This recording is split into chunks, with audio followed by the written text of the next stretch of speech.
sack of the season. Well, they were coming out of the 4-3 defensively. Pressure coming off that right side from the DN.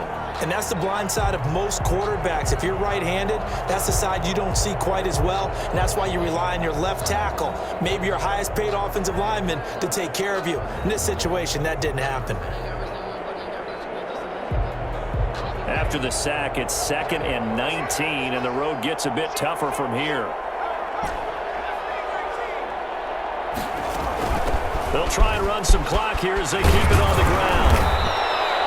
It's a pickup of 12, and that'll set up a 3rd down. That's a really nice job by them picking up the run blitz and detecting it and blocking it and turning it into a nice run. And a lot of times you think if you blitz a running play, you're going to smother it. But a lot of the blitzers, they come in a little bit high. They don't have great leverage, and they're easily blocked and turned to the side. And he is going to be taken down. They got it. As that is going to take us to the 2-minute warning. 15-yard loss, and it's 4th down.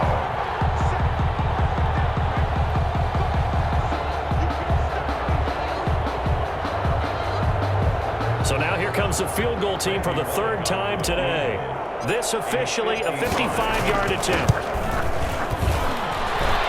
And he has got it from 55 yards away. That was never in doubt.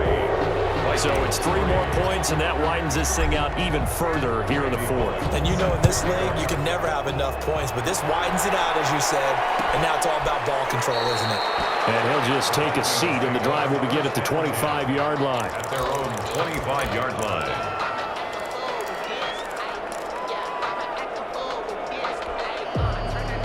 The Minnesota offense about ready to get this next drive underway. They've lost this one. Their offense has struggled. Do they try to put together something here at the end just to... Well, they intercept Garoppolo for the 3rd time. Picked up by Ashton Davis. And he'll return it to the 24-yard line. For this defense, CD, that's kind of the icing on the cake here as we get to the end of this one. And didn't you feel that they weren't just going into total prevent there? You know, they had the lead, and sometimes you fall back and you lose your aggressiveness.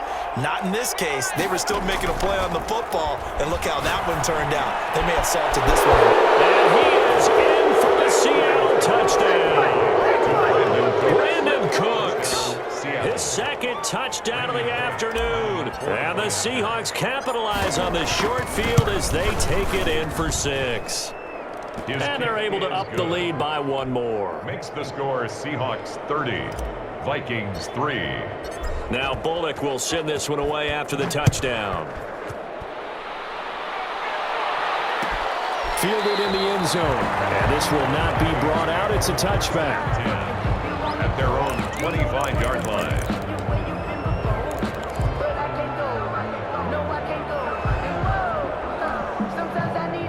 Here are the Vikings now to start their next drive. Let's just be frank. They're playing for pride at this point. And his pass is intercepted for the 3rd time today. Picked up by Ashton Davis. And they are going to set up shop at the 32-yard line. At the 32-yard line. From the 32 now, here's 1st and 10.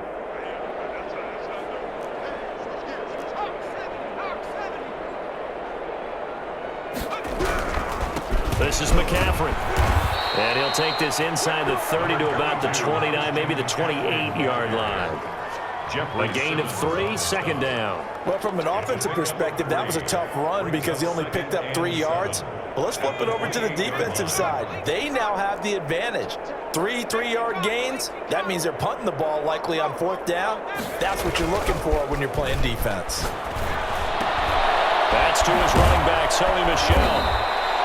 A gain of 3 last play. This time they double it and pick up 6. Michel. A gain of 6 yards. And it's 3rd down. They'll try and pick it up with McCaffrey. And he's going to have a 1st down here as he gets this one to the 17-yard line. He's taken down. Give him the 3rd down conversion, 5 yards on the play. First down. With the late lead, Herbert's going to throw it. And give him another 6. It's caught for a touchdown, and the blowout continues.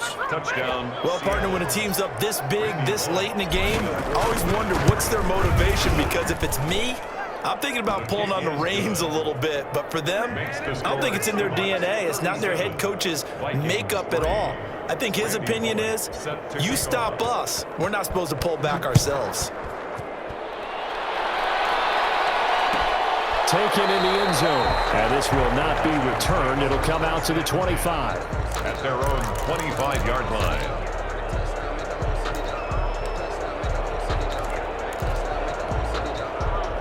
The Minnesota offense about ready to get this next drive underway. They are just obviously getting shellacked here in this one, Charles. What's the message if you're a coach for this final drive in a lopsided game like this? For a lot of coaches, be honest, don't forget today. Don't forget what has happened out here. Use that as ammo going forward. Exactly. Take a great look at that scoreboard. Realize how poorly everything went for us today. Coaching, playing, the whole deal.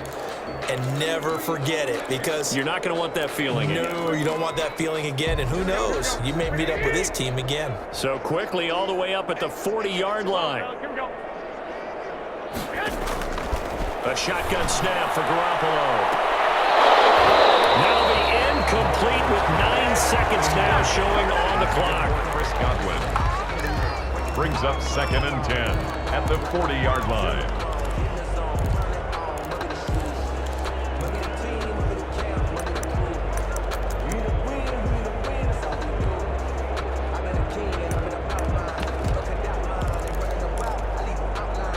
So 2nd down and 10. Once again, they'll go from the 40. From the gun, it's Garoppolo. He's going to let it fly. It's caught inside the 25. And we will get a timeout with 2 ticks left.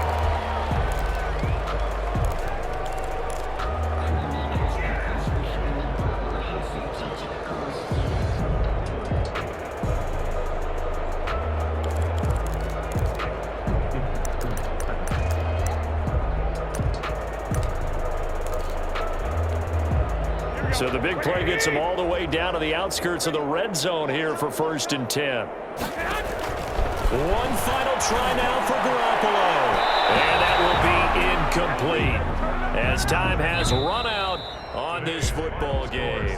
So the victory here for Seattle. And it was their defense that really made the statement after the break. They pitched the second half shutout. Yeah, think about the team that just got vanquished. They did score in the second quarter.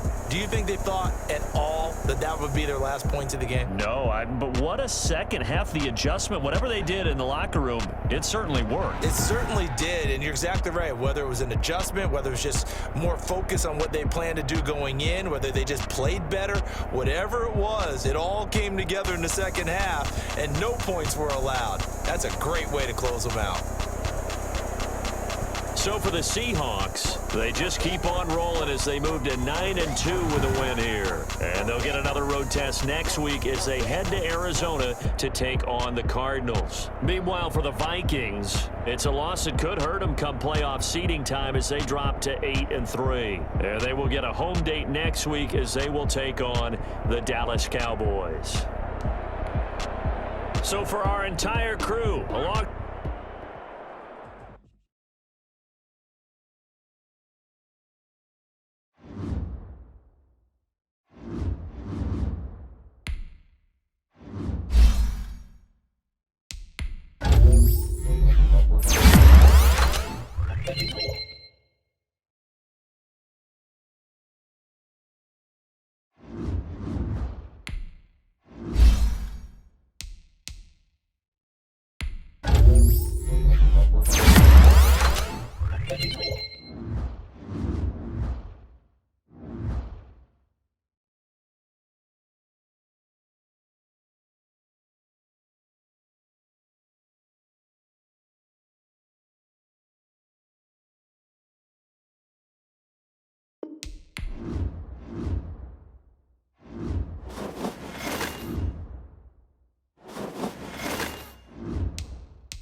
you